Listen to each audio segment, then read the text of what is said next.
A vida é sobre você acreditar, em você e no potencial que você tem, Sim, né, porque a oportunidade ela vai aparecer, só que tu tem que estar preparado para abraçar aquela oportunidade. sim. Porque às vezes a gente reclama, apareceu a oportunidade e a gente não estava preparado.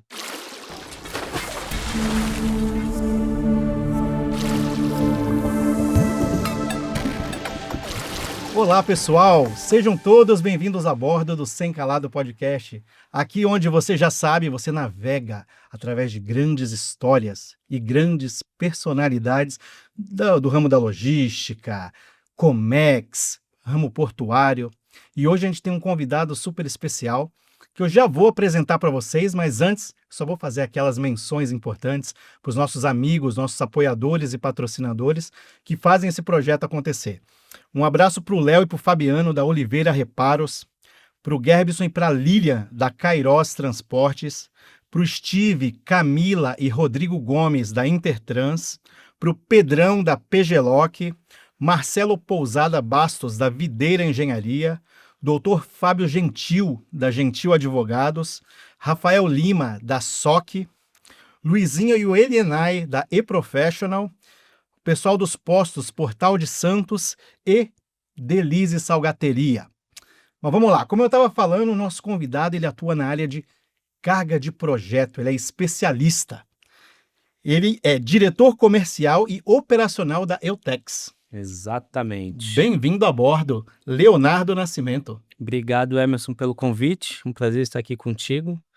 Espero que durante nossa conversa eu consiga trazer um pouco da minha experiência aí adquirida ao longo dos anos. Eu tenho certeza disso. A gente aqui nos bastidores já estava conversando um pouco sobre a história dele. Cara, se prepara que é sensacional. Tomara. Espero que o pessoal goste. Com certeza vai sim. E já pode começar contando como foi que começou, onde foi que você nasceu, o que você estudou. Tá bom. Então, Leonardo Nascimento, eu tenho 36 anos, 21 deles dedicados à logística, à Comex, né? E 20. Começou cedo, hein? Comecei cedo, eu comecei com 15 anos, trabalhando na Deikmar, né? Eu nasci em São Vicente, Sim. morava lá no Jockey Club, no Cacheta, Opa! no Cachetão. Fiquei lá até os 21 anos, depois a gente se mudou. Aí depois que casei, mudei para Praia Grande. Mas minha história profissional, ela começa na Deikmar. Na verdade, ela começa antes, né? Porque eu fiz um curso profissionalizante, que era da Jeep, que era muito similar ao campus que a gente tem em Santos, né? Que o Só que pessoal era em São conhece, Vicente, só né? que era em São Vicente. Então, eu participei da 54ª turma dos patrulheiros da Jeep. E fiz o curso lá, fui aprovado. E depois de um tempo consegui uma vaga de emprego na Deikmar, né? E a Deikmar na época e ainda hoje era referência no setor portuário para os patrulheiros. Na época, eu acho que hoje deu uma caída, né, por conta das questões trabalhistas. Mas o sonho de todo patrulheiro na Era ir pra época era Deikmar. trabalhar na KN ou na Deikmar, porque teve uma época que era KN e Deikmar, né? Eles fizeram uma junção que em 2002, 2003 acabou separando. Mas o sonho nosso era trabalhar, todo patrulheiro queria ir para Deikmar, porque eram É. as empresas que davam oportunidades para os jovens aprendizes. Depois que acabava o contrato, eles efetivavam, né? Quem se saísse bem. Então, em 2004, maio de 2004, eu entrei lá para cobrir férias da Tati. A Tati era uma menina que trabalhava no financeiro, ela saiu de férias e sempre que um patrulheiro saía de férias, eles chamavam outro patrulheiro para cobrir as férias, né? Para Sim. ficar um mês. Então não dava nem tempo de aprender o Hã? serviço em um mês, mas você ia lá cobrir as férias. E aí, quando a Tati voltou, acharam uma outra função dela, acabaram gostando de mim lá no financeiro e eu continuei. Então, eu fui para ficar um mês, acabei ficando 17 anos, né? E aí Tati voltou, eu continuei no financeiro, acabando o contrato de 2 anos, não tinha vaga no financeiro para eu ser efetivado, Hum. mas eu prestava serviço não só para o financeiro, né, eu sempre tive a proatividade como uma das qualidades minhas, né. Então, prestava serviço para o jurídico, para o departamento comercial, então todo mundo que precisava de alguma coisa, o Léo estava lá para ajudar. É. E aí, quando estava acabando meu contrato, o RH me chamou, falou que eu não ia ficar no financeiro, mas que tinham 2 oportunidades, uma no jurídico e uma no ANEM de vendas, né, que fazia parte do setor comercial. E aí, né, nessa eu tive ainda a possibilidade de escolher. E aí Hum. eu escolhi pro ADM de vendas. Entrei lá, eu tinha 17 anos, ainda não tinha reservista, então eu fiquei Hã. terceirizado por mais 3 meses, uma empresa chamada NPO. Aí quando eu peguei a reservista, né, fui liberado, aí eles me efetivaram como auxiliar de escritório. E aí isso eu tinha 17 anos, cara, e eu fui efetivado em outubro, que eu peguei a reservista, eu faço aniversário em dezembro, né, então completaria 18 em dezembro. Mas em outubro, com 17, eu já estava efetivado pela Pela empresa NPO. mesmo, né. Aham. Não, pela Deiquimar. Pela NPO foi de junho a outubro, eu fiquei 2 meses e Ah, meio, foi o legal. tempo de pegar a reservista mesmo, né. E aí fui auxiliar, daí fui promovido a era auxiliar administrativo, depois auxiliar comercial, depois assistente comercial. Isso aí a gente tá falando de 2007, 2006, 2007. Em 2008 eu virei assistente comercial, aí eu comecei a trabalhar com carga de projeto, comecei a ajudar o Ricardo Alcântara, que era o responsável por projetos lá na Deiquimar. Isso em 2008, né, a gente tá em 25, são 12, 17 anos, 17 né, anos. que eu comecei com o Ricardo. E aí em 2010 o Ricardo saiu da empresa, eu acabei assumindo a função, mas ainda assistente, né, eles colocaram uma outra pessoa para gerenciar o departamento. Em 2011 eu virei vendedor, Hum. né, que era o que eu fazia desde 2008, que era atender cliente, mandar cotação, fazer visita. E como funciona, por exemplo, essa parte de carga de projeto, ser um vendedor? O cliente, ele vai até você ou você vai até ele? Cara, na Deiquimar, como a Deiquimar tinha terminal, tinha uma estrutura, portuária, né, e atracavam navios, então muitos clientes vinham até a gente. Mas existia a concorrência, na época existia a Deiquimar, tinha o Rodrimar, tinha o Ecoporto, que ainda tem até hoje, tinha o Teval, que eram terminais que também trabalhavam cargas projeto. Sim. Então os clientes vinham até a gente, mas existia um trabalho muito forte por trás para reter esses clientes, porque Aham. da mesma forma que a gente atendia, os outros terminais também tentavam atender, né. Então desde 2008 a gente corre atrás dos clientes de carga de projeto para fechar as negociações, desenvolver, né, as soluções logísticas que eles precisam. A gente fala muito aqui de carga projeto, já vieram alguns participantes aqui também que também têm bastante conhecimento, mas é sempre legal explicar o que seria uma carga de projeto. Uma carga de projeto, especificamente falando do que a gente faz, a gente considera projeto tudo que foge ao escopo do container, né, que são as cargas excedentes. Então, a gente fala de carga breakbulk, a gente fala de cargas estufadas em container flat racks, né, que são cargas que não cabem num container padrão, que é Sim, o de 20 de 40 dry ou HC, né. Existem projetos que as empresas, por exemplo, uma Vale, ela está reestruturando uma fábrica, ela traz um lote de 1000 containers com partes e peças, eles tratam isso como projeto, sim. mas nós consideramos carga geral. Nós, profissionais de projetos, Aham. apesar de ser considerado um projeto para a indústria, né. Então a gente considera as cargas superdimensionadas, as que não cabem em container padrão, a gente considera ela como carga projeto, tá. Hum, Mesmo que não sejam 30, 40 volumes, né, se um volume só com excesso a gente trata ela como uma carga projeto, porque ela entendi. requer um cuidado especial, uma análise diferenciada. Até, por exemplo, você tem uma carga que ela é gigante, mas existem cargas menores complementares. Ela faz Exatamente. parte desse Ela mesmo faz parte projeto. desse projeto. Ah, Por legal. exemplo, você pega um transformador, o transformador ele vem parcialmente desmontado, então vem uma série de caixaria com os acessórios, vem tambor de óleo, Sim, vem os painéis elétricos que vem desmontado para diminuir a dimensão e o peso, porque montado ele não teria viabilidade rodoviária para transitar nas estradas. sim. Você chega numa estação de energia, por exemplo, numa subestação, você olha o transformador, ele tá 10 É um metros para prego, né? cima, exato. Então, na rodovia ele não conseguiria rodar, então eles desmontam. Então esses acessórios que fazem parte do transformador também faz parte da carga projeto, Entendi. né. E a gente fala de transformador, a gente fala de reator, turbina, pá eólica, tem muita coisa, tem muita Sim. coisa. Bom, depois a gente vai voltar a falar um pouquinho, que eu tenho algumas dúvidas que ficaram ainda, Aham. mas continua sobre a sua história na Deiquimar. Aí você assumiu como vendedor. Como vendedor de carga de projeto. É. Então, todo mundo que precisava de uma cotação de carga de projeto falava com o Léo. né? Tanto os clientes que eu já atendia, quanto os vendedores internos, porque não só existia eu de vendedor, né? Então, cada vendedor tinha sua carteira. Se um vendedor da carteira de outro, um cliente da carteira de outro vendedor quisesse cotação de projeto, eles me pediam, eu encaminhava para eles. Ah, legal. Então, durante esse tempo, né, eu ficava muito nos terminais, acompanhando as operações para aprender, né? Porque eu acho que a gente só aprende no campo. Então, teve uma época que eu trabalhei no CLIA, por exemplo, que terminava de almoçar e ia acompanhar a desova, ia acompanhar carregamento, para ver como movimentavam as cargas e tal. Então, isso me deu uma base gigantesca para quando eu estava na frente dos clientes, eles me perguntassem alguma coisa, eu sabia exatamente como se fazia. Aham. Aí você traz confiança, né? E aí o cara fala: "Caramba, eles entendem mesmo". Então, eles fechavam com a gente por conta disso. Eu costumo falar que eu nunca fui um vendedor muito eloquente ou Aham.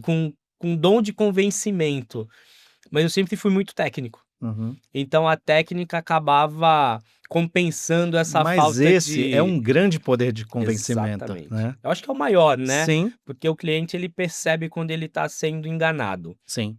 Né, e uma das características que a gente tem lá, até na Eutex a gente faz isso até hoje, que é de confiabilidade, de você ser honesto, ser verdadeiro com o cliente, né. Sim. Então naquela época já era assim. O Ricardo Alcântara foi um cara muito que, né, o saudoso Ricardo Alcântara, ele faleceu na pandemia, mas ele me ensinou muita coisa, cara, me ensinou muita coisa. O Ricardo era uma pessoa fantástica, fantástica, me ajudou bastante. Então muito do que eu sei eu dedico aí ao Ricardo Alcântara, que foi É. quem me ensinou os primeiros passos. Pô, legal. E aí você permaneceu como vendedor por quanto tempo? Em 2018, a Bandeirantes comprou, né, Sim, a Deiquimar, e aí nesse período chegou um tempo ela Deiquimar Bandeirantes, não era? ainda Chegou a é, ficar ainda é, sim. agora desde 2008, né, 2018, desculpa. Então em 2018 a dona Beatriz, que era a dona da Deiquimar, anunciou a venda, e aí quem é comprado nunca acha que vai ficar, Aham. né, na empresa que comprou, né. Sim. E aí apareceu uma oportunidade na Libra, para ser vendedor também. E aí eu fiz minha cartinha de demissão, entreguei na Deiquimar e fui para lá. Depois de tanto tempo, Depois tu de pediu tanto pedir demissão? demissão, Hã. cara. Não sabia o que ia acontecer, tinha uma Hum. oportunidade, vai que a Band assumisse, dali 1 mês, 2 meses me mandasse embora, a oportunidade na Libra já não Sim. existia mais, né. Então eu acabei indo, só que 2 meses depois, na verdade na primeira semana ou segunda semana, o Marcel, que é o diretor comercial lá da Bandeirantes, me mandou mensagem, "Pô, por que você saiu? Não era pra você ter saído, a gente nem chegou a conversar, tal". Eu expliquei pra ele, né, os motivos, e ele falou: "Não, vamos conversar", e deu 2 meses eu voltei. Então eu fiquei Ah, se tivesse de conversado antes, né? nem tinha pedido essa demissão. Mas enfim, eu acho que tudo acontece por um motivo, né. Eu costumo falar que eu saí um vendedor da Deiquimar, fiquei um vendedor na Libra e voltei um vendedor completamente quando a Band já estava lá. Eu acho que eu voltei muito mais maduro. Esses 2 meses serviu de grande lição, de grande aprendizado para minha carreira, assim. Sim. Eu descobri quem o Léo era nesse ato de 2 meses. Assim, o questão de potencial, sabe? Porque aí você pôde ir para um lugar onde você pôde medir o que você já conhecia em relação ao E mercado, né? exato. É. E na Deiquimar, querendo ou não, cara, eu comecei com 15 anos. Na Deiquimar era o Leozinho da Deiquimar. Não que isso seja ruim, Sim, mas as pessoas, as mais antigas, sempre enxergavam o Léo como um ex-patrulheiro, sim, como um ex-auxiliar, como um ex-assistente, né. Então quando você sai, e se eu voltei é porque sentiram minha falta, sim. isso é natural e é meio lógico, aí você já volta com uma moral: "Caramba, eu saí, pedi demissão, os caras foram atrás, né. Aham. Alguma coisa eu tenho". Sim, Né. E às vezes a gente não enxerga o que a gente tem até isso acontecer. Então quando eu voltei, eu comecei a dar mais valor para mim, para o profissional que eu era. Então acho que foi bastante gratificante. E aí nesse período a gente trabalhou como Band da Equimar, né, aprendi muita coisa com o pessoal da Band, eles são muito bons, comercialmente, sim, em termos operacionais também, mas comercialmente eles eram muito agressivos, né, no sentido bom da sim. palavra, de ir atrás, de visitar, de ligar. Então foi um período muito proveitoso que eu aprendi bastante. E aí, só que eles seguem por um caminho diferente do que eu gostaria. A gente tinha um terminal portuário, um Sabuó, que era onde a gente trabalhava as cargas de projeto, e eles acabaram devolvendo por questões estratégicas essa área, eles devolveram para a SPA, né, para a Codesp, Hum. e aí não tinha mais terminal de projeto. E eu sempre gostei de trabalhar com projeto. Aí eu fiquei olhando, falando, meu, vou trabalhar com projeto como se aqui não tem mais o terminal de projeto. Mas eu fiquei lá um tempão, enquanto eu estava devolvendo essa área, eu trabalhei muito para que as cargas que estavam lá, como você vai devolver, tem que devolver a área vazia. Então a gente trabalhou muito para tirar as cargas que estavam lá, levar para outros terminais, cargas apreendidas a gente levava para o depósito da Receita. Então foram 3, 4 meses bem trabalhosos, assim, para tirar todas as cargas. Tiramos, e aí eu fiquei cuidando lá dos meus clientes de carga geral. Só que eu queria fazer mais pelos clientes, né? Hum. E fazer o que eu gostava. E aí o Vini era cliente meu, lá na cliente meu, eu não gosto de falar cliente meu, mas eu atendi o Vini Hum. na Deikimar. Eu acho que ninguém tem cliente, cara, você que cria relações, né. Sim. Então já conversava muito com o Vini, a gente já trabalhava junto algumas cargas deles lá na Deikimar. E aí, só que ele atendia uma parte do mercado de projeto, eu atendia outra pela Deikimar, e aí a gente começou a conversar no sentido de trabalhar junto. E aí, nesse período, a gente ficou conversando, negociando, até que chegamos num bom número para os dois. Aí eu pedi demissão de novo Hã. na Deikimar. Na época era o Machado, né, o meu gerente lá, entreguei a cartinha, pedi só para eles me liberarem do aviso prévio, eles me liberaram, inclusive obrigado, né, Aproveitar o momento, né? aproveitar o momento. E cara, foi a decisão mais acertada, assim, que eu entendo da minha vida profissional, foi ter feito isso, porque, eh eu consegui levar para a Eutex um pouco da minha cultura, do que eu aprendi numa empresa grande, né, Sim. numa empresa muito estruturada. A Eutex na época tinha o Bruno e o Vini, né, o Vini como dono e o Bruno também sócio, mas cuidando mais da parte financeira. Eu consegui, além de levar clientes, eu consegui levar um pouquinho da cultura, do que era, uma empresa maior, uma questão de um crescimento mais orgânico, sabe, mais organizado, tirar algumas coisas que não fazia muito sentido, tal. A gente conseguiu colocar isso, né. E você tinha um outro conhecimento também que era a área portuária, né? Você estava levando Exato. também, né? Porque como eu trabalhei no terminal portuário, a gente já conhecia muito disso, né. Então até alguns clientes que o Vini atendia, que eu atendia a parte na Deikmar por conta do operador portuário, Sim. eles falam: "Caramba, que legal que agora vocês estão juntos", né. Hum. E foi um casamento, cara, perfeito. Sim, a gente tá 5 anos, fez agora em outubro 5 anos que a gente tá junto. Legal. Parece uma eternidade, uma vida inteira de tanta coisa que a gente já fez juntos lá, que a gente já fez pela Eutex. E graças a Deus o crescimento ele tá sendo constante, né, ano a ano, mas de uma forma organizada, Sim. sem pressa, sem passar o carro na frente dos bois, né, a gente tem feito as coisas com muito pé no chão. A gente até tentou ir para outros estados, tal, mas a gente deu uma Com calma, recuada né?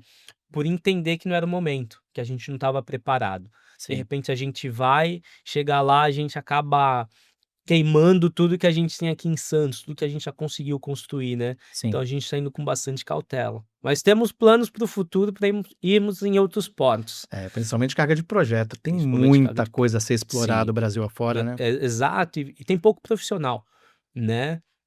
Inclusive os mais jovens que nos escutam aqui, se tiverem oportunidade de conhecer de carga de projeto, de estudar carga de projeto, entrem nesse mundo, porque é um mundo muito vasto, muito grande, mas tem poucos profissionais.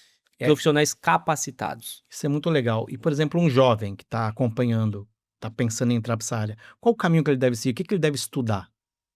Eu me formei em ADM com ênfase em comércio exterior, Sim. né, aqui em Santos, a Hum. juventude vai para essa linha, né, ou Comex, ou logística, ou gestão portuária, né. Mas eu tentaria estudar Comex, logística e achar alguém ou alguma empresa que trabalhe com carga de projeto, porque existem muitas, por exemplo, os agentes de cargas, KN, DSV, DHL, Seva, todos esses agentes de cargas que são gigantes e dão oportunidade para os jovens da nossa região, eles têm departamento de projetos, Sim. todos eles, né. Então, se tiverem oportunidade, se de repente tiver algum processo seletivo interno, se candidatem, porque é uma área muito boa mesmo. Sim, de crescimento, não existe uma rotina, Aham, não imagino. existe Não um existe uma carga padrão. igual a outra, né? Exatamente, não existe um padrão de, é container de 20 ou de 40, é dry ou HC. É. Cara, é uma infinidade. Então, em toda a carga a gente aprende algo novo. Tudo que a gente acha que sabe, quando chega uma carga lá, fala, caramba, dessa eu nunca vi, né? A gente tá com um projeto lá agora que a gente, a máquina não tem ponto de içamento, ela tem que ir pra cima do container flat rack, só que ela não cabe, e a roda dela passa o container. Então, se eu tentar subir rodando, ela fica no meio do container. Assim, o container fica É. no meio, ela fica na lateral. A gente desenvolveu 4 rampas, a gente sobe essa máquina na rampa suspensa, entra com o container flat rack por baixo, empurrando ele, É. posiciona no centro, vem calça a máquina com berço de madeira. Depois tira esses berços, ela apoia no berço dela no container, as rodas ficam flutuando Aham. para fora do flat rack, a gente faz a amarração e manda embora. A gente faz isso já 1 ano e meio, agora a gente tá com 20 e poucas máquinas para fazer lá. Agora, uma situação como essa, precisa ter um conhecimento técnico, né, Sim. tanto da carga, tanto do flat rack, como vai ser operar. Como é que é essa parte do conhecimento técnico? Como é que se busca um conhecimento a respeito disso? Cara, isso aí eu acho que é só na prática. É. É só você todo dia tá lá na área acompanhando mesmo. Foi como eu fiz, Emerson. Foi como eu aprendi. Toda operação diferente, todo cliente novo que tinha, eu fazia questão de ir para a área acompanhar a operação. Toda a carga diferente.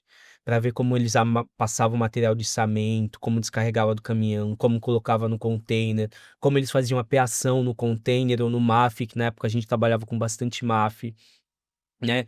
Então, eu aprendi na marra no pátio, acompanhando a operação.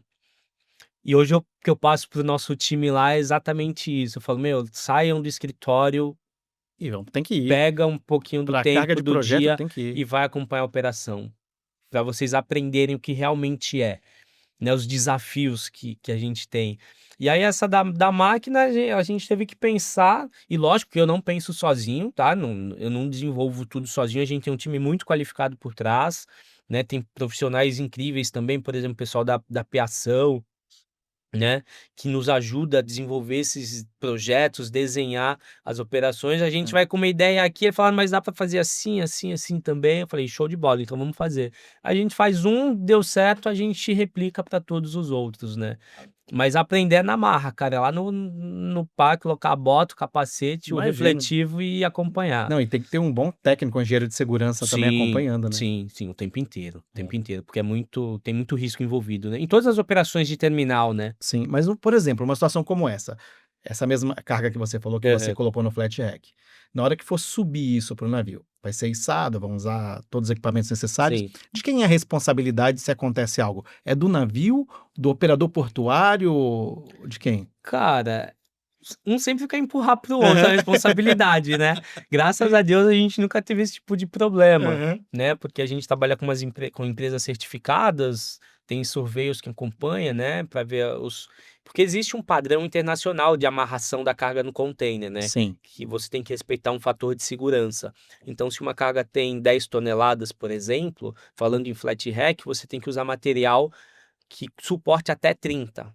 Aliás, até 30 não, no mínimo 30. Você só pode colocar 30, 40, 50, e aí vai depender da quantidade de fitas que você colocar. Mas a norma internacional pede no mínimo fator 3 para 1, né, então 10 legal. toneladas tem que colocar material para 30.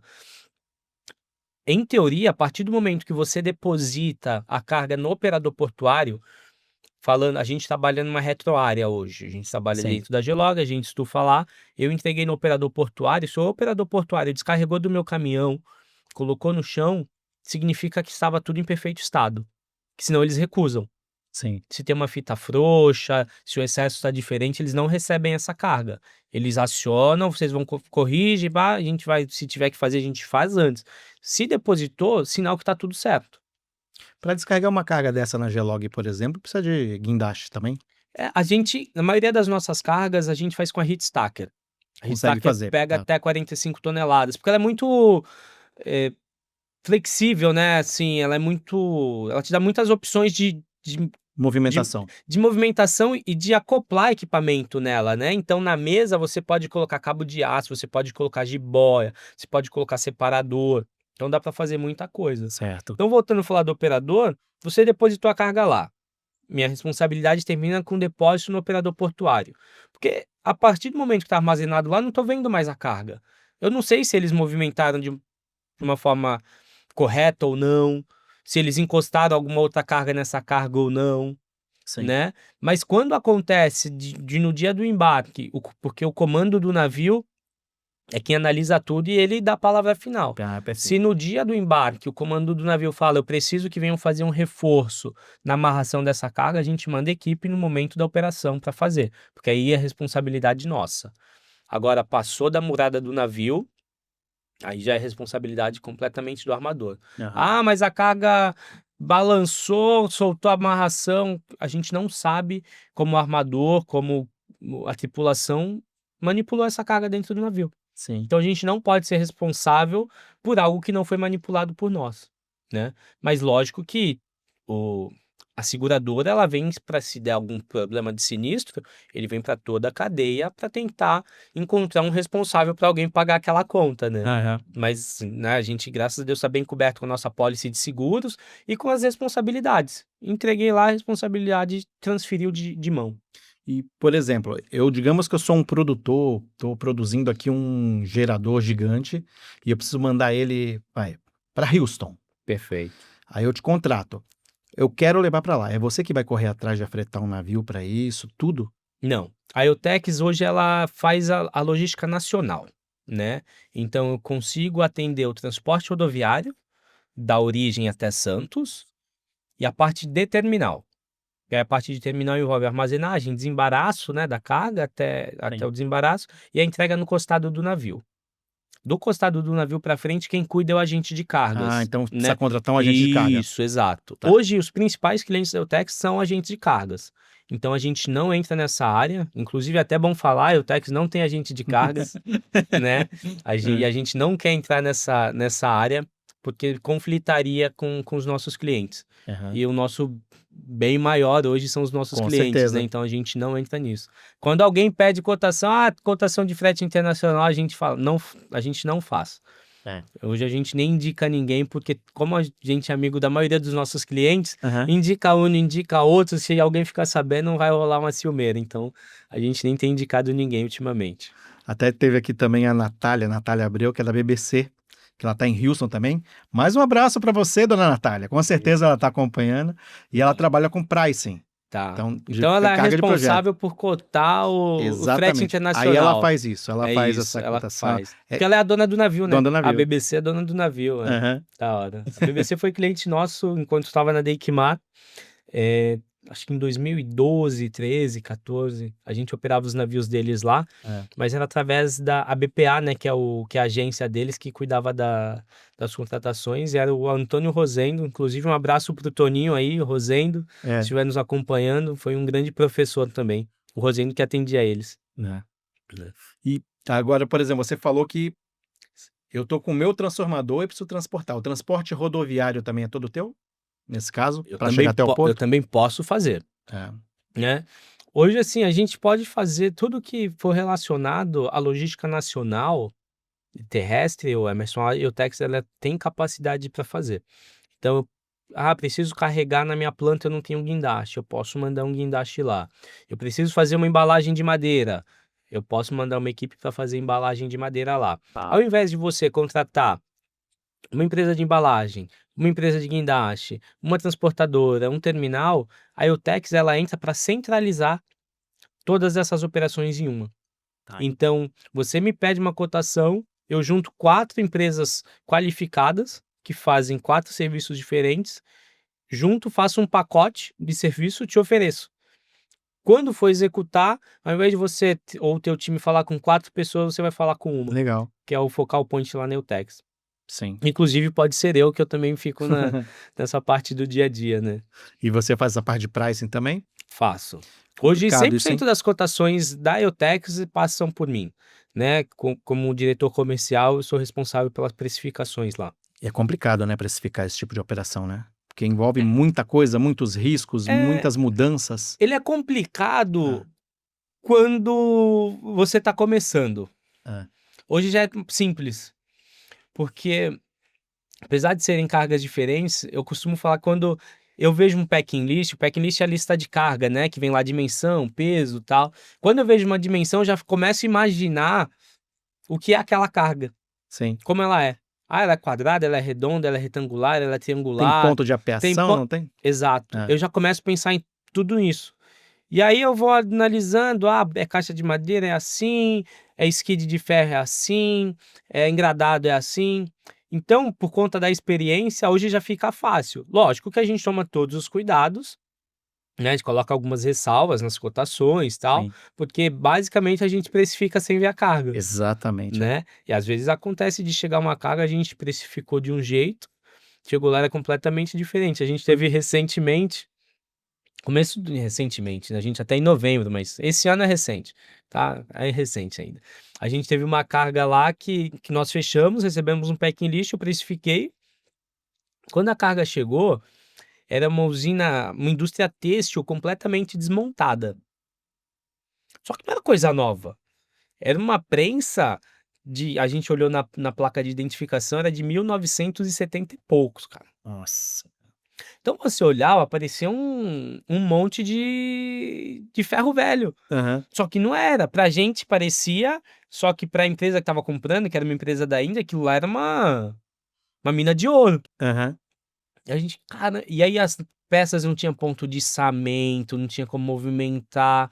Cara, a gente sambou lá pra fazer acontecer. Deu tudo certo, graças a Deus, mas foi difícil, foi bem desafiador. Porque tu me colocava, e a gente tava com o indiano acompanhando a operação no terminal. É. Ah, essa carga aqui vai nesse container. A gente colocava. Aí tinha que colocar outra, aí no cabelo. Ele falou, não, tira essa aqui. Cara, foi uma confusão. Nossa. A gente ficou uma semana e meia para estufar, acho que 18 containers. Isso porque eu tinha estimado 22, ele queria fazer em 11. É, Aí no final, nem para mim, nem para ele. é. Aí ficou em 18. Mas deu certo, graças a Deus. E A qual, carga por chegou lá exemplo, na Índia. e qual foi a carga mais desafiadora que você já. Mas antes, calma, antes de você falar pra gente, a gente vai fazer uma pequena pausa só para apresentar os nossos patrocinadores e apoiadores e a gente volta rapidinho. Aguenta aí, hein? Rapidinho mesmo, hein?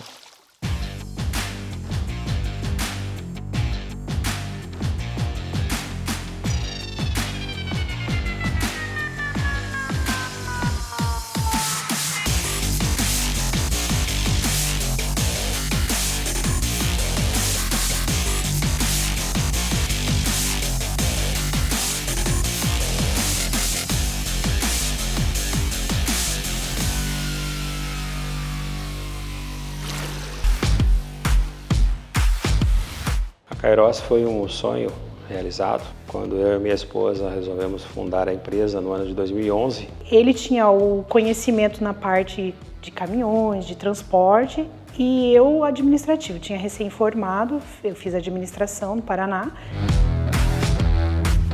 Com muita fé, coragem e acreditamos no projeto. E hoje já estamos aqui há 13 anos. O meu forte mesmo é a parte financeira, mas a gente acaba acompanhando, né? Acompanha as compras de caminhões ou troca de veículos, manutenção. O transporte sempre esteve na minha família, tá? Na época do meu pai, quando eu era criança, meu pai sempre teve caminhão, transporte. Nós atuamos no transporte de containers, importação e exportação. Também atuamos com entregas dentro do território brasileiro, em carretas Sider e baú. Atuamos com serviço de terminais de containers, para stacking de containers cheios. Trabalhamos com armazenagem de cargas em geral.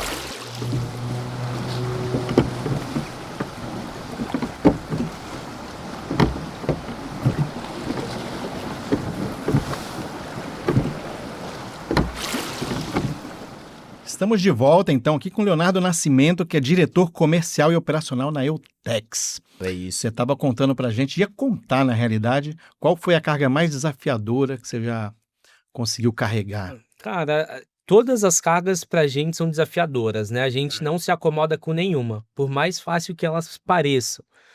Mas se eu for pra falar da mais desafiadora, que me deu mais medo, foi em 2010 ou 2011. Hum. Foi tão desafiador que eu me lembro ainda É. até hoje. porque a gente tinha fechado um projeto grande com um cliente, e ele tinha mandado um packing list, era uma carga de importação. Então, carga de importação, a gente precisa colocar os veículos no costado do navio, cargas breakbulk, para do navio ir para o terminal, né? Sim. E na época o navio tinha atracado, acho que no armazém 32, se não me engano, e a Deiquimar ficava no Sabuó, dá uma distância de uns 5, 6 quilômetros. E eram muitas cargas. E nessa operação do navio, tá rolando, tal, bababá. Eu me lembro que na época não tinha carro, não tinha nada. Tava voltando para casa de ônibus, meu telefone toca. Léo, estamos com um problema. Eu falei, a carga que tinha 16 metros de comprimento, que já é grande. Você imagina, é um container de 40 mais, né? É mais do que um Mais do que container de um container. 40. 16 metros, era um tubo gigante de 16 metros. Então a gente colocou uma carreta para um tubo de 16 metros. Quando abriram o porão do navio, eles tinham exatamente 32 metros de comprimento. Nossa. Eu falei, não é possível. Aí já começa a pensar, será que eu não vi? Eu errei na precificação, não, né? Além de precificação, será que eu não vi que tinha 32? Aí eu parei, cheguei em casa, abri o computador, falei, não, o Packing tem 32. É ruim, mas pelo menos, né, você planejou certa operação. Então alguém errou em algum momento. Só que nesse momento não quer saber mais quem errou, você quer resolver o problema. Até porque o navio tava ali Até porque atracado, o navio né? tá atracado e um navio parado, a gente tá falando coisa de 20, 25 mil dólares por dia, né? Um navio parado sem operar. Só que uma carga de 32 metros, grande, pesada, se não me engano, acho que ela tinha 130 toneladas, alguma coisa assim. Não era simplesmente comprida, ela era pesada. A gente precisava de um equipamento que não tinha em Santos no dia. Iria demorar 3, 4 dias pra gente trazer. Porque esse equipamento não tá na prateleira, vem igual um bug de container, deixa eu pegar aqui e coloco lá. Não é, né? Então a gente conseguiu trazer um equipamento de São Paulo em tempo recorde. A gente fez com dolly de arrasto. A gente é um cavalo com uma linha de eixo aqui, um cambão no meio, mais uma linha de eixo atrás. E a carga ela fica apoiada nas duas linhas e o cambão aqui fica um vão, né? Porque um cambão vem puxando. É o mesmo que leva, por exemplo, aquelas paeólica. Aquela é uma carreta extensiva. É parecido com ela, só que com mais eixos. Sim. Mas no final deu tudo certo, mas eu vou te falar que acho que foi 1 ou 2 noites ali sem dormir até a peça chegar no terminal. Caramba, foi bem desafiador, foi bem desafiador. Né? A gente teve outros também, um lote de 20 e poucas máquinas dia 27 de dezembro, o gate abriu dia 31, tinha que entregar no Guarujá, e todo mundo indo passar o Réveillon. Parece que aquele ano todo mundo foi passar o Réveillon no Guarujá, porque a pista, lotada de carro, a polícia não queria deixar a gente rodar com as pranchas, foi bem difícil. Mas todo dia, Emerson, final de ano, cara, os terminais começam a ficar lotados, né? Então, você tem que se desdobrar para encontrar espaço para fazer suas operações. Agora mesmo o terminal tá bem cheio, aí você começa a fechar a carga, fala, caramba, sabe quando dá medo de fechar a carga, de não conseguir atender? Às vezes acontece isso, mas graças a Deus a gente tem que estar conseguindo executar tudo que a gente tem fechado. Mas é desafio atrás de desafio, cara, todo dia. E cargas inusitadas? A mais inusitada que eu fiz foi ano passado, foi uma turbina de avião. Foi uma turbina de avião sucateada. Uau! Uma coisa bem velha, assim, não sei se foi de algum acidente aéreo. Exposição, alguma coisa assim? E realmente eu não fui pesquisar a fundo do que era, mas quando ela chegou lá era uma turbina que tinha pegado fogo em algum momento. Eu olhei aquilo, tanto que eles exportaram como sucata. Eu fui olhar lá, eu falei, aí era pra ir num flat ré, no open top, né, que é o container aberto em cima. E cabia no open top? Não cabia. A gente teve que mudar para flat rack depois, porque as dimensões que eles passaram no packing list, e a gente faz tudo isso, né? Quando eles mandam um packing list, a gente analisa para ver se realmente cabe no container que ele está sugerindo. Só que no packing list cabia, quando chegou lá não cabia mais. E aí a gente teve que pedir para alterar para o container, mas eu acho que foi a mais inusitada, assim, que eu me lembro de momento. Uma sucata. Operações assim como uma Fórmula 1, alguma coisa assim, se vocês fazem também ou não? Eu nunca participei. Eu já vi alguns colegas na época de Deiquimar participando, né, desses que são tipo, Mega eventos, mega né? eventos, mas a gente já trouxe barcos para participar do Boat Show. Legal. A gente já trouxe um caminhão fora de estrada da Volvo gigantesco para participar de exposição ali na Imigrantes. A gente participou de um projeto uma vez da Uzi Minas. Na verdade, era da Rondon, que eles venderam os caminhões fora de estrada para Uzi Minas, que é lá para Minas Gerais. Para transportar, a gente tinha que tirar os pneus. Cada pneu tinha 2,5 metros de altura. Nossa. Você vê de diâmetro, né? Aham. Então a gente desmontava o pneu, desmontou a caçamba e o chassi. Então foram 2 veículos para os pneus, um veículo para a caçamba e um veículo para o chassi. Porque era muito monstruoso. A gente chegava do lado assim, ó, a gente olhava Tipo para aqueles cima. caminhão de mineradora, É né? isso aí, É. era de minerador. Então, e a gente fez toda a operação de desmontagem, então colocamos borracheiro, trouxemos guindaste, né? Então são operações que te desafiam todo dia, cara. Aham. Por isso que eu costumo falar que hoje nada me assusta mais. É. Assim, eu tava falando, não sei com quem esses dias, falei, meu, todo problema que tiver a gente vai resolver. Se não aconteceu com você, já aconteceu com alguém. Sim. E esse alguém também resolveu. Aham. Então tu também vai resolver, né? Não tem jeito, cara. Afinal de contas, a gente tá lá pra isso, pra Com resolver certeza. problema, né? Se não tiver problema, Não precisa de você, não né? precisa de você. É. Né? Isso que é legal do projeto, porque tem problema todo dia. Eu Então costumo, todo dia estão precisando de mim. eu costumo falar isso no meu trabalho. Todo mundo me liga, já liga falando assim, você já sabe que quando eu te ligo, algum problema. Falei, pois é.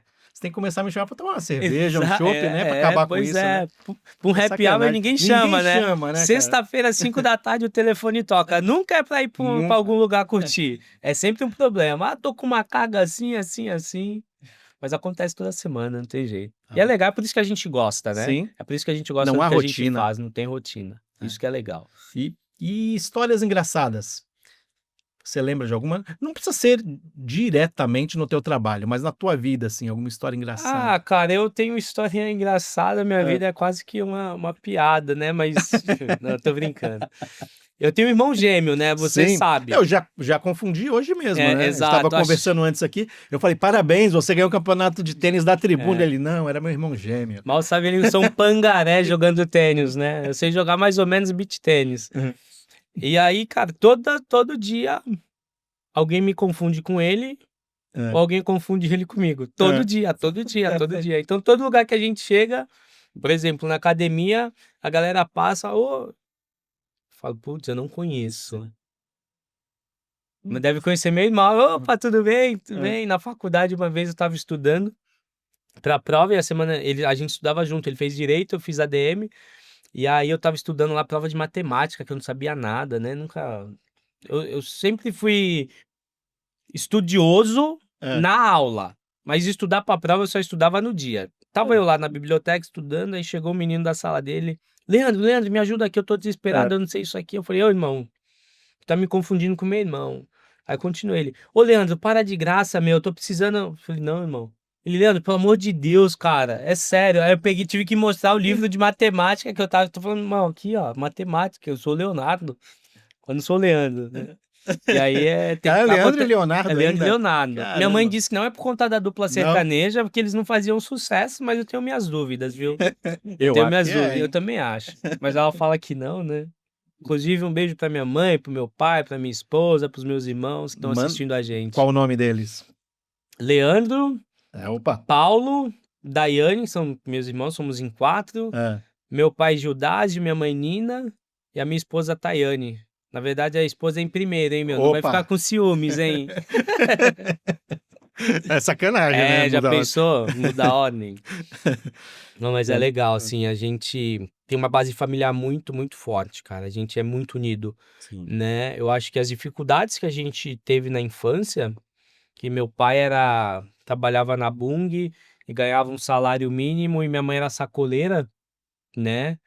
O sacrifício que eles fizeram pra criar a gente, criar 4 filhos, e os 4 se formaram, cara. Que legal. Né? Eu me formei em ADM, meu irmão se formou em Direito, a minha irmã fez Nutrição, meu outro irmão fez Engenharia.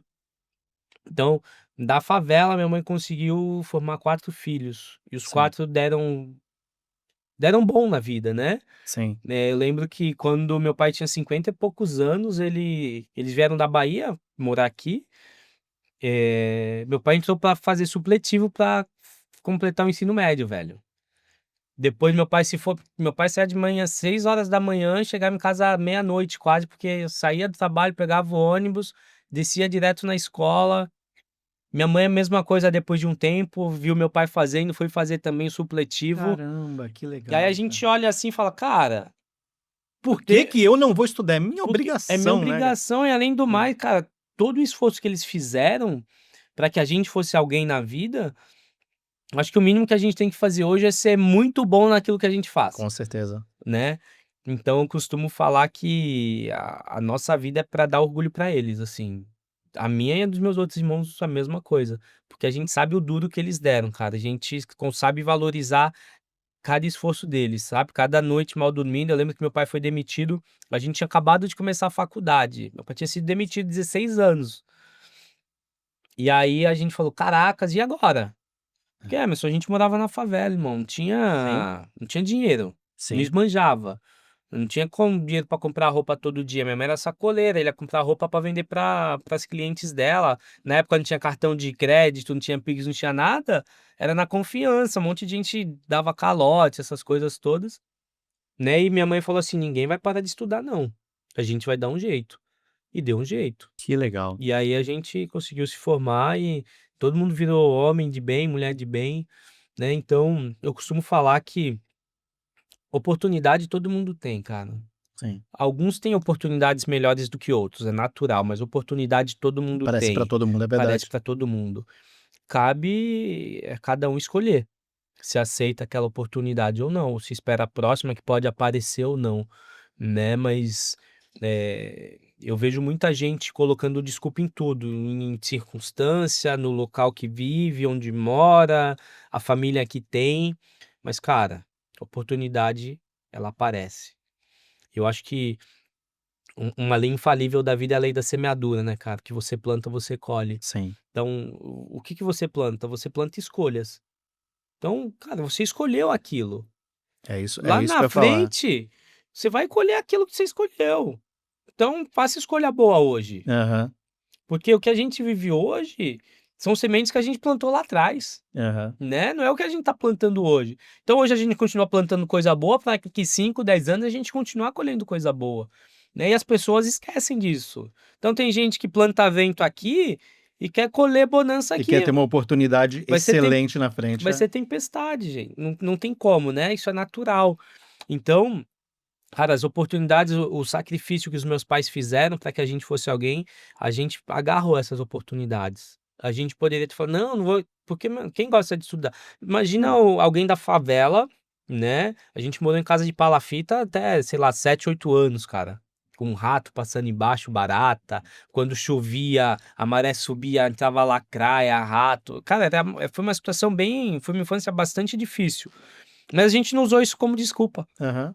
né. Não, fora a dificuldade, igual, por exemplo, para estudar, tudo você tinha que se deslocar até Santos, e a Cara, dificuldade, a distância. a gente saía de casa, pegava ônibus, entrava no trabalho na Deiquimar às 8, batia ponto, normal como todo mundo, então tinha que sair de casa 6h30, Sim, acordava às 6, 6h30. Saía do trabalho, eu trabalhei no centro uma época, eu ia a pé, que a Unimes era ali na Vila Matias, sim, eu ia a pé, dava, sei lá, uns 15, 20 minutos andando, porque não tinha dinheiro para pagar outro ônibus. Saía da faculdade 10h15, pegava um ônibus de Santos, ia para o terminal, pegava o 105, que ia lá para o Jockey, que era onde eu morava. sim, E quando chegava lá, o ônibus tinha acabado de sair. O que acontecia? sim. Aí tem que esperar mais meia hora lá. A gente tinha dia que a gente chegava em casa 11h30, tinha dia que chegava meia-noite, tinha dia que chegava meia-noite e 15, porque você dependia do ônibus. No outro dia, 6 da manhã, tu tinha que estar acordado de novo, cara, É isso aí. né? Então, as pessoas, elas enxergam o que a gente é hoje, né, como a gente tá hoje, Essa mas é a ninguém realidade, é. a realidade ninguém enxerga, É o que eu cara. sempre digo aqui, às vezes as pessoas veem, por exemplo, vê o Leonardo, pô, ele é diretor de operações, é o cara no que ele É, faz, né, mas não consegue imaginar que, como todos nós, são oportunidades que ele correu atrás para abraçar a oportunidade. Hoje você tá onde tá Porque você realmente, não é porque ele teve sorte, não, nada disso, é Nunca porque... tive padrinho, cara. Eu costumo falar que eu me orgulho muito de nunca ter tido padrinho, É. apesar de sempre ter tido bons exemplos, bons mentores, né, na minha Sim. carreira. Mas padrinho eu nunca tive nenhum. Eu nunca tive um parente, um amigo, alguém com cargo mais alto nas empresas que eu trabalhei me segurando lá. Eu lembro que eu sempre fui muito proativo, muito trabalhador. Até hoje, cara. Eu amassei muito barro, viu? Sim, Amassei muito barro. Ainda amasso até hoje. mas é. Mas hoje é um barro melhorado, Aham. né? Não é tão duro como antigamente. Mas, cara, o que eu tenho de carreira, assim, foi conquistado com muito trabalho, com muito suor. Pô, que legal. Então, hoje a gente se permite, né, algumas coisinhas a mais, mas porque a gente já sabe, desde 2004 que eu comecei, são 21 anos trabalhando. É pouco. Tem gente que Aham. trabalha 50, né? Aham. É pouco tempo, 21 anos, se tu parar pra pensar, mas são 21 anos de trabalho duro, cara, todo dia. Eu tô na Eutex tem 5 anos, eu viajo, mas eu não saio de férias. Eu levo computador, os clientes me ligam, eu atendo. Então, eu tô disponível para os clientes 24 horas por dia, todos os dias. Quando alguém precisa, me liga, eu atendo, cara. Sim. A não ser quando eu tô num torneio de beach tênis, que aí, né, meu? O Aí não Emerson tem jeito. também joga, ele entende como é, ele É, fica lá só que eu não ganho o focado. campeonato que esse cara ganha, não, tá? Ah, não, é que eu É treino campeão. bastante, eu treino muito. Eu treino muito. Não, mas muito legal a tua história, cara. É bem. Espero que motive os mais jovens, cara, a acreditar. Porque a vida é sobre você acreditar em você e no potencial que você tem, Sim, né? Porque a oportunidade ela vai aparecer, só que tu tem que estar preparado para abraçar aquela oportunidade. sim. Porque às vezes a gente reclama, apareceu a oportunidade e a gente não estava preparado. E você teve a oportunidade de se preparar, Sim. né? Eu costumo falar, eu tenho um esporte, né, como base da minha vida, eu jogo futebol. Agora eu parei por conta do beach tênis, né, para não machucar. Mas joguei futebol minha vida inteira. Eu sempre fui muito competitivo, no tênis, no beach tênis. E a vida no esporte, assim, tem oportunidade. Tu tem que estar preparado. Como tu se prepara? Treinando. Sim. Eu treino beach tênis 3 vezes por semana, eu treino tênis 2 vezes por semana. Então eu tô lá todo dia. Ah, eu vou pra academia todo dia. Eu tô me preparando pra quando aparecer uma oportunidade de jogar um torneio e se de repente der sorte de ser campeão, tu tá lá. Sim. Mas isso é o resultado do quê? Trabalho. Do trabalho, cara. É a mesma Trabalho. E eu levo muito. Tu treinou comigo esses dias beach tênis, né? Aham. Tu viu como eu levo a sério. Sim. Eu brigo com quem tá treinando comigo. Eu dei umas broncas no Emerson lá, mas foi Até de no leve. treino, cara. Até no treino. Porque a gente vai refletir no jogo, na nossa vida, o que a gente é no treino. Não Sim. tem como ser duas coisas, Emerson. Sim. Não tem máscara, né? Se você treinar mal ali, você vai jogar mal, cara. É verdade. Se você se preparar mal no teu trabalho, no dia que aparecer a oportunidade, tu não vai estar pronto, tu não vai conseguir executar aquilo que você foi E isso em tudo na proposto. tua vida. Em tudo, É. pra tudo, cara, pra tudo.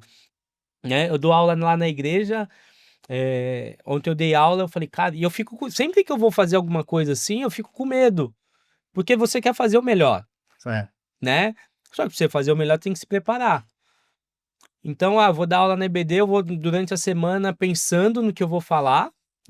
EBD é Escola Bíblica Dominical, que é de manhã, né? Aham. E aí, para eu ficar com a coisa fresca na memória, eu preparo a aula no domingo de manhã. A EBD começa às 9h. Eu acordo às 6h. Sim. Eu fico das 6h às 8h30 preparando a aula. Tá? Ninguém vê. Aham. Mas eu tô me preparando para quando chegar lá, eu ter um conteúdo legal para quem acordou cedo também, para ir Poder para aproveitar, aprender, para aproveitar, para não chegar lá e ficar gaguejando. E eu faço isso com tudo na minha vida. Hoje eu tenho um horário muito flexível no trabalho. Se eu quiser, eu trabalho de casa todos os dias. Eu vou pro escritório todo dia. Eu chego 8h20, 8h30 no escritório todo dia. Podia chegar 10, 10h30. Ninguém ia me cobrar, Aham. mas eu me cobro. A mesma coisa no treino. Eu faço que o treino começa às 18h, eu chego lá 5h30, 5h40, eu tô lá esperando, olhando. Eu fico olhando os outros treinar pra ver, caramba, Legal aquilo legal ali, né? aquilo ali, eu vou ver se eu consigo fazer aquilo ali, não é tão legal, não vou fazer. Mas isso é pra tudo na vida. Porque a nossa vida, ela não trabalha, as áreas da nossa vida, elas não são isoladas. Parecem ser, mas não são. Aham. Elas são parte de um todo, né? E aí quando tu faz uma coisa que tu acha que é isolada aqui num treino de um beach tênis, por exemplo, quando tu vai perceber, tu tá fazendo na vida profissional o mesmo erro, você tá cometendo o mesmo erro. E é pra tudo isso, cara, né? Legal. É muito louco. Sensacional. Histórias como a sua, é que por isso que a gente criou esse podcast. A Sim. ideia foi essa, trazer pessoas, né? Aham. Pessoas Verdadeiras, por trás daquele cargo. Né? Exato. Quem vê você lá como diretor não sabe toda a sua história, é isso que a gente gosta de trazer para cá, para que vocês possam conhecer e se inspirar nessas histórias. Exato. Né? Eu costumo falar que cargo, status, essas coisas não valem nada se você não for uma pessoa de bem, cara. Isso aí. Né? As pessoas hoje elas estão muito acostumadas a verem a vida perfeita de todo mundo, Sim. né? Que é o que todo mundo mostra. Uhum. Então todo mundo vai Você vê mostrar no um casamento Instagram, só vê feliz, só coisa linda, é. né? Mas você não sabe o que tá acontecendo por trás. As pessoas não vão mostrar as decepções, as fragilidades ali. Sim. Só que todo mundo tem, velho, suas dificuldades, suas fragilidades, os seus traumas. Todo Sim. mundo tem. Só que a gente vai mostrar aquilo que a gente quer mostrar, né? Exato. Mas por trás de todo bom profissional existe um ser humano vulnerável também, Sim. né? Sim. Um puta profissional, um puta ser humano, mas também vulnerável. Quem não é, né? Com certeza. Né? Então a gente acaba treinando e se especializando para ir acabando com as vulnerabilidades. Que eu acho que o segredo é isso, e você melhorar todo dia, né? E fechar uma brecha aqui, outra ali todo dia. Legal. E por falar em ser humano, né? Você já fez homenagem agora para sua família, mas na área profissional, você citou alguns nomes aí, mas tem mais alguém que você gostaria de homenagear? Cara, na área profissional, tem o nosso Ricardo Alcântara, saudoso Ricardo Alcântara, né? Tem o Ayrton Terrabuio, que foi meu primeiro supervisor lá no financeiro, e depois ele foi meu chefe também, meu gerente no ADM de vendas, me ensinou muita coisa, me valorizou muito. Tivemos Antônio Rosendo também, aí depois na Bandeirantes teve o Marcel, que é um profissional ímpar, assim, um cara diferenciado, um cara criativo, né? A Roberta, a Kelly, foram profissionais assim que eu sempre olhei e falei, caramba, ali tem coisa boa, vamos tentar extrair algo, né? E eu acho que é isso. Hoje lá na Glog, né, na Eutex, tem o Vini, cara, que é um puta ser humano, um ser humano Legal, fantástico. ó. Tá vendo, Vini? Também fez homenagem pra ele, ó. Vini é um ser humano Tá retribuindo. fantástico, assim, um profissional exemplar, cara, assim, arrojado, Sim. né, corajoso. O Blanchard, que é, né, o Vini é meu irmão, o Blanchard é meu irmão. O Blanchard, inclusive, tá lá na China Os comprando dois os estiveram caminhões. aqui, né? Eles são fantásticos, assim. Então, compartilhar o dia com eles, quase todo dia, é muito gratificante, né? A gente sai de casa com alegria para trabalhar, porque já a gente sabe que a gente vai chegar lá, vai ter as dificuldades, mas a gente vai rir o dia inteiro, assim, sabe? A gente vai encontrar solução criativa em meio à dificuldade. Então, a galera é muito, muito show de bola. Muito bom. Tá bom. E falar também do meu time lá, da Eutex, né? Temos a opa! Letícia, o Douglas, o Kaká, a Gisele, a Yasmin, o Thales. São profissionais exemplares. Eu pego bastante no pé deles, mas eles são fantásticos. Eles que tocam o dia a dia, né? Sim. A gente vai ali, vai visitar, viaja, faz isso, faz aquilo. Mas quem tá lá no dia a dia fazendo as coisas acontecerem são eles. Então, um beijo pra todo mundo. Muito bom. O Lei, o Brunão também. Um beijo. Agora vamos para mais um quadro. Um quadro chamado Papo de Convés.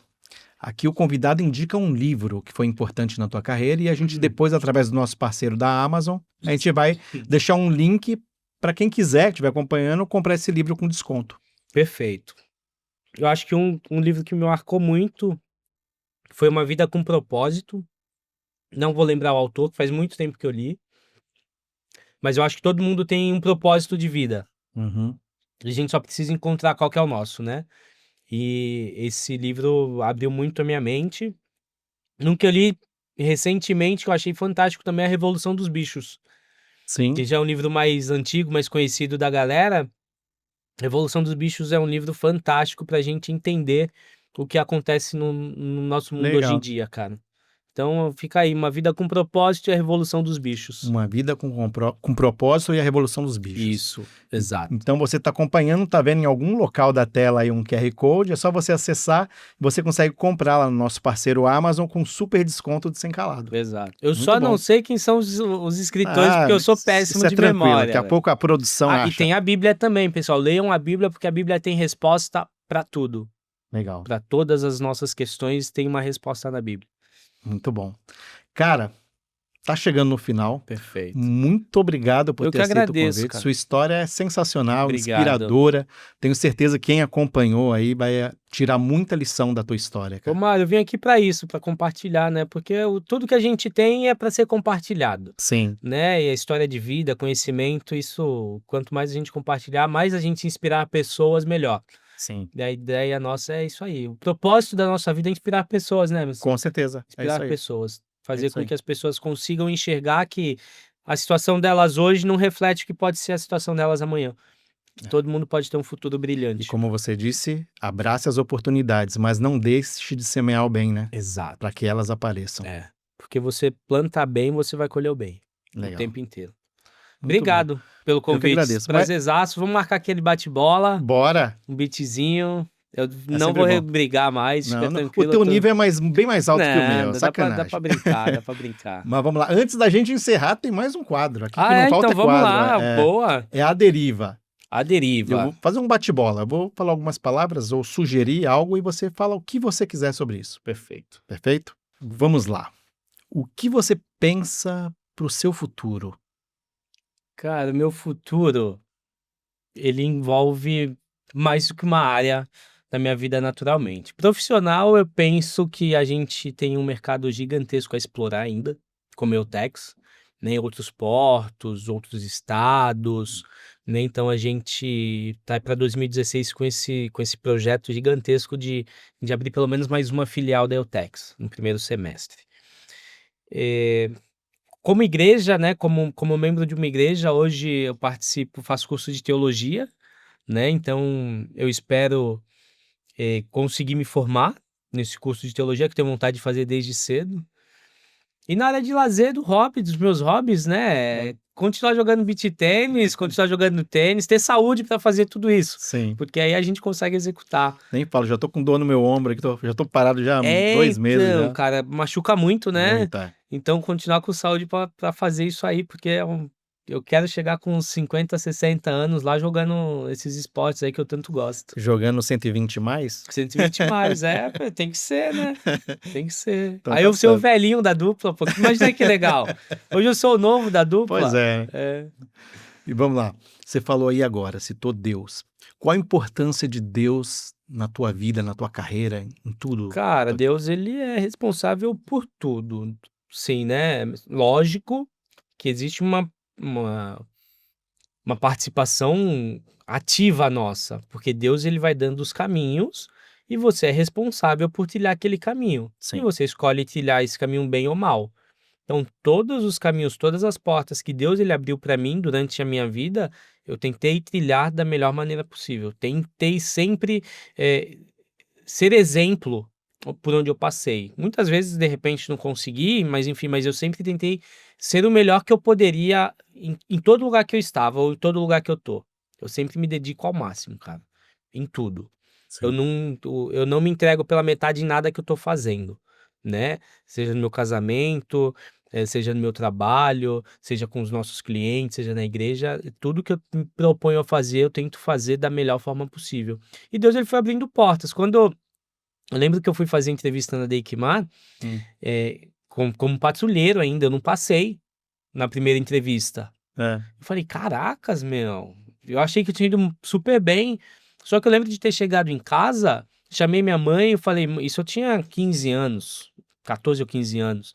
Falei, mãe, eu não passei na entrevista, mas eu queria trabalhar lá. Vamos morar?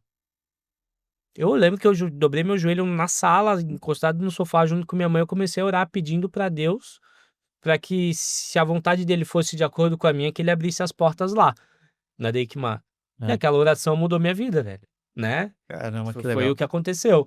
Aí deu, sei lá, 4, 5 dias, me ligaram e falaram, tem uma menina vai sair de férias, como eu contei no começo, e como tu já fez entrevista lá, o pessoal já te conhece, ninguém me conhecia, eu falei com uma pessoa, eu falei, tá bom, já me conhecem. Eu cheguei lá e fiquei, né? Fiquei 17 anos. Então, foi Deus, foi Sim. Deus, durante todo esse tempo.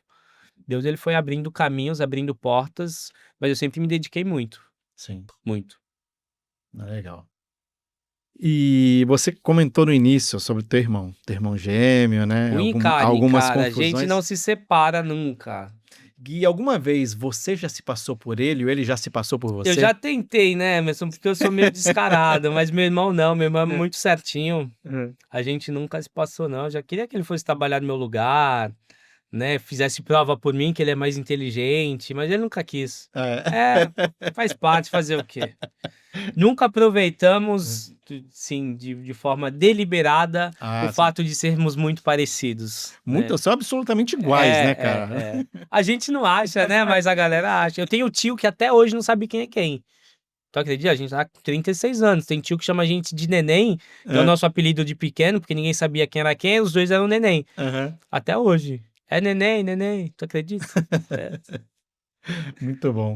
Agora, pra gente finalizar o episódio.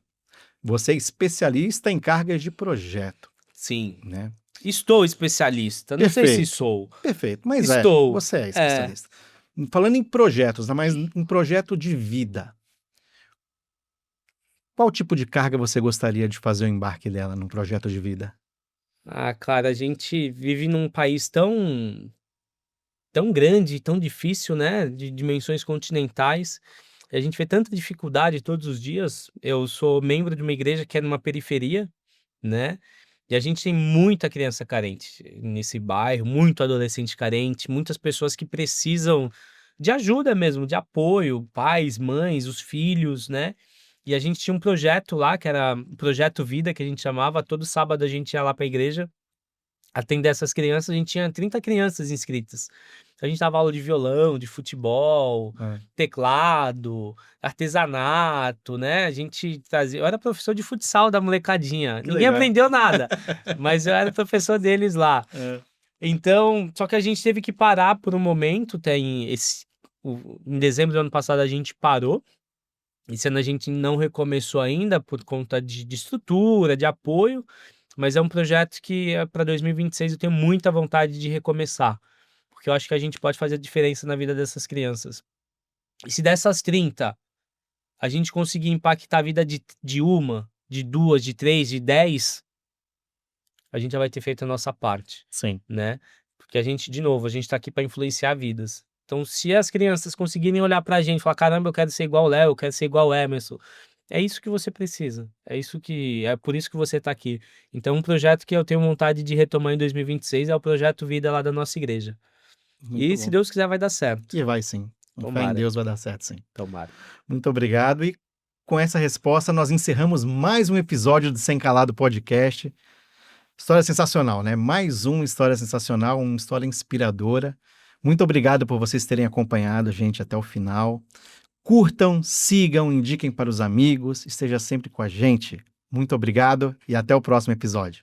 Valeu, obrigado, Emerson. Valeu, Prazer. cara. Show de Prazer. bola. Obrigado.